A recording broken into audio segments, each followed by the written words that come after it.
नमस्कार, मैं हूं पूजा सिंह और आप देख रहे हैं राजपथ भारत। स्वागत है आप सभी का आज के इस नए वीडियो में। आज बातचीत थोड़ा सा हटके करेंगे, चर्चा थोड़ी सी अलग करेंगे। होगी तो जुड़ी हुई सभी राजनीतिक पार्टियों से और चर्चा भी राजनीतिक ही होगी, जैसे कि हम अपने चैनल पर हमेशा करते हैं।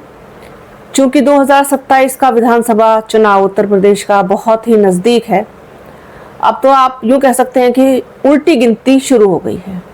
तय समय से पहले भी करा सकती है चुनाव सरकार। सुनने में आ रहा है कि नवंबर दिसंबर तक चुनाव हो सकते हैं। अब ऐसे में सभी पार्टियां एड़ी चोटी का जोर लगा रही हैं। बहुजन समाज पार्टी, भारतीय जनता पार्टी, उधर समाजवादी पार्टी और कांग्रेस गठबंधन, इधर AIMIM, सभी लोग अपने अपने स्तर से प्रयास कर रहे हैं अपने संगठन को, पार्टी को मजबूत करना, इसके अलावा मजबूत कैंडिडेट उतारना। सभी लोग सब कुछ कर रहे हैं। मौजूदा सरकार भारतीय जनता पार्टी की है, योगी आदित्यनाथ की सरकार है। तीसरा टर्म वो पाने के पूरे प्रयास में है कि किसी तरीके से एक बार फिर से पूर्ण बहुमत की सरकार बने भारतीय जनता पार्टी की। जैसा कि उत्तर प्रदेश के उप मुख्यमंत्री ब्रजेश पाठक ने भी एक स्टेटमेंट दिया, जिसमें उन्होंने कहा है कि 2027 में एक बार फिर से भारतीय जनता पार्टी की प्रचंड बहुमत की सरकार बनेगी। अब मौजूदा सरकार है, कॉन्फिडेंस हाई होगा बहुत ज़्यादा, जाहिर सी बात है, लेकिन अंदर कहीं ना कहीं दिल में धुक धुक भी होगी कि आखिरकार क्या होगा।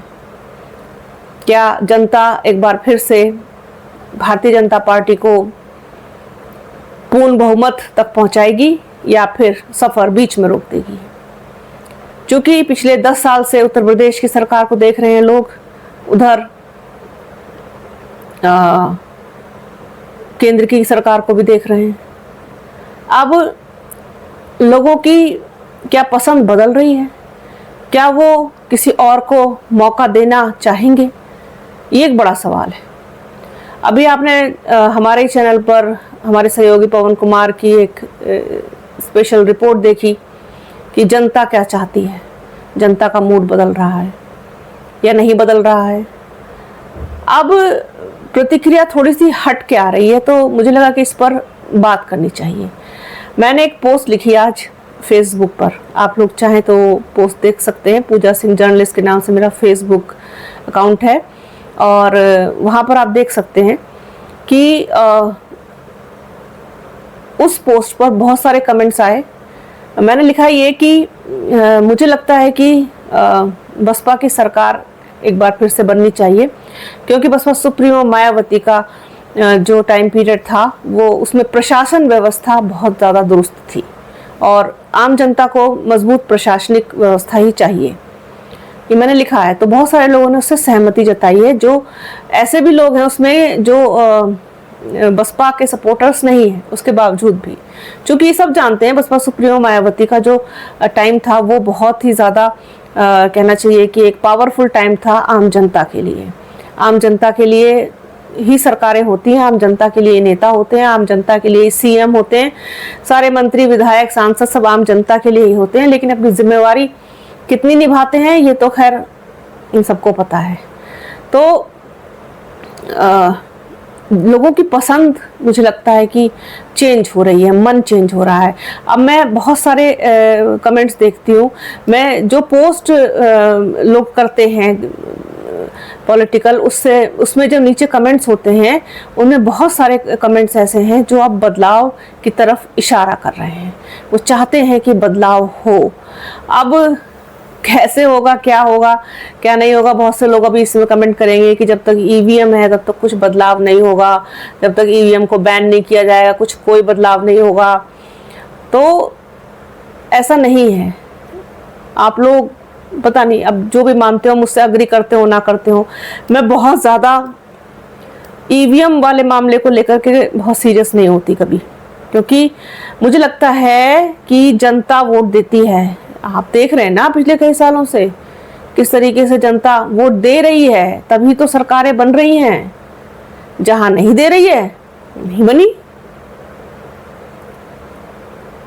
नहीं बनने वाले उदाहरण भी तो है ना आपके सामने। मानती हूं थोड़ा सा कुछ इधर उधर हो जाए, क्योंकि इलेक्ट्रॉनिक चीज़ है, कभी ख़राब भी हो जाती है, कभी वो भी हो जाती है। मैं इस तरफ जाना नहीं चाहती, लेकिन मेरा बहुत मजबूती के साथ और पूरे दृढ़ता के साथ ये मानना है कि जनता वोट जिसको देती है वो मजबूत पोजीशन में आता है, डेफिनेटली आता है, सरकार भी बना ले जाता है। भारतीय जनता पार्टी के पास बहुत मजबूत ओबीसी वोट बैंक है, साथ साथ महिलाओं की बड़ी ताकत उनके साथ है। अब तक आगे आने वाले समय में क्या होगी पता नहीं। जिस तरीके से मिलीजुली सी प्रतिक्रियाएं आ रही हैं, अब लोगों में बगावत के सुर पैदा होने लगे हैं तमाम घटनाओं को लेकर के। फिर अभी हाल में जैसा आपने देखा कि पूरा अयोध्या वाला मामला चल रहा है, उसको लेकर के तमाम सवाल अब लोग करने लगे हैं। जो कोई सवाल करता है फिर उसके साथ किस तरीके से किया जाता है वो भी आप लोगों को पता है। तो धीरे धीरे अब फिर मुद्दे भी कहीं ना कहीं अब जोर पकड़ने लगे हैं, चाहे वो नीट वाला मामला हो, चाहे आपका महंगाई का मामला हो, चाहे गैस का मामला हो, पेट्रोल डीजल का मामला हो।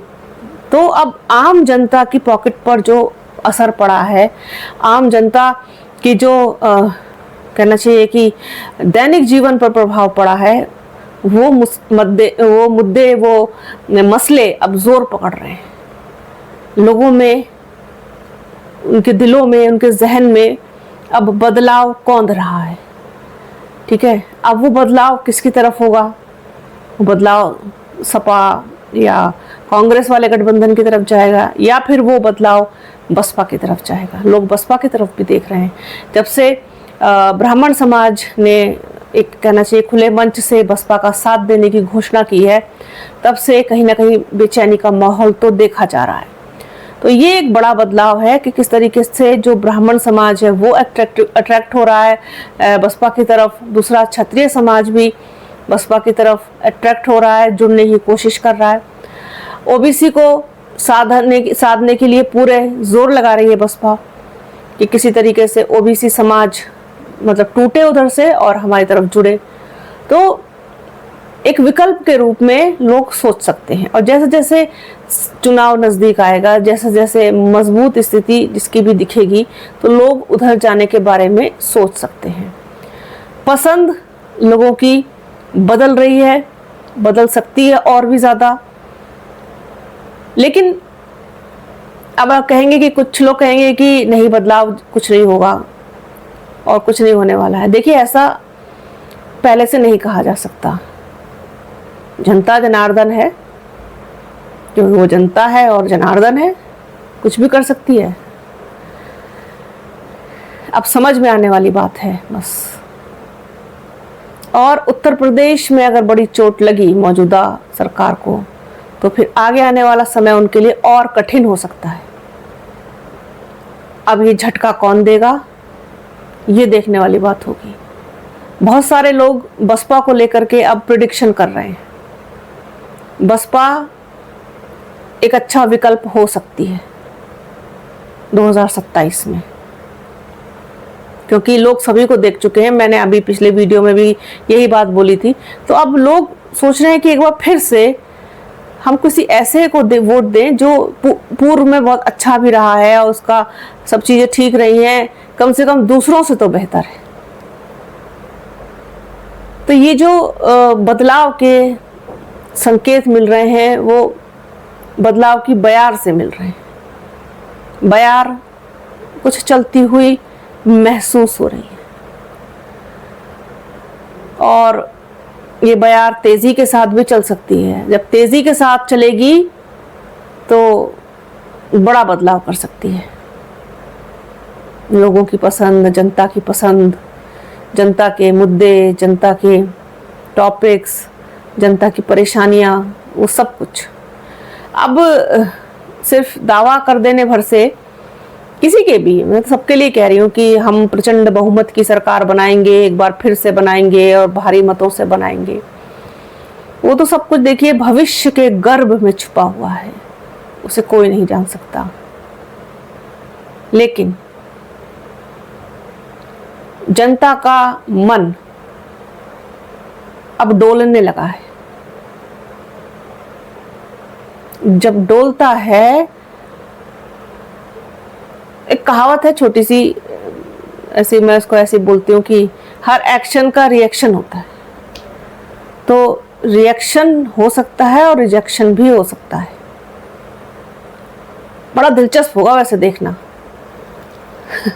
मैं आज बड़ा ऐसे ही मतलब किसी और ही आज मोड में मैं बात कर रही हूँ। बहुत दिलचस्प होगा।